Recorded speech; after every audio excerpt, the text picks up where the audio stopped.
работе Ларгус, 22 год, пробег 180 тысяч, жалобы посторонний стук двигателя и расход масла. Стук на этих моторах, как обычно, из-за перекладки поршней. Будем капиталить. Вот 124 мотор. Все, приступаем к работе.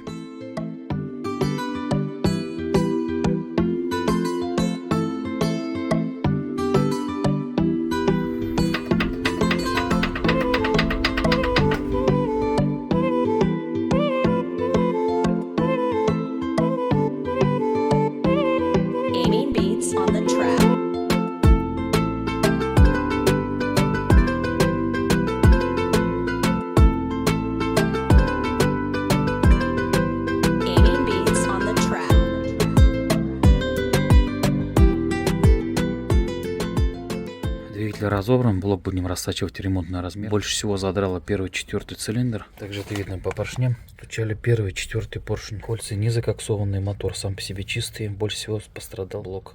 Износ в самом блоке. Все это из-за коротких поршней. Поршня будем ставить тяжелые, чтобы в дальнейшем избежать от задира. Коленвал хороший, в стандартном размере. По массе насоса наблюдается выработка. Насос будем обновлять. Помпа потекшая, помпа ГРМ, ролики будем менять. Также заменим ролики приводного ремня, есть посторонний шум. Диск корзины выжимной в хорошем состоянии, скорее всего уже меняли.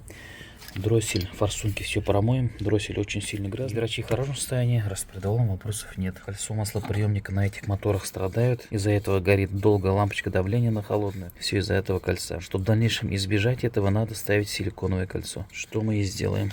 По ГБЦ проведем полный ремонт, фрезеровку, мойку. Кстати, на этом моторе тоже пострадала резьба свечи. Тоже будем восстанавливать. В принципе, все. Составляем список, отправляем на согласование и приступаем к сборке.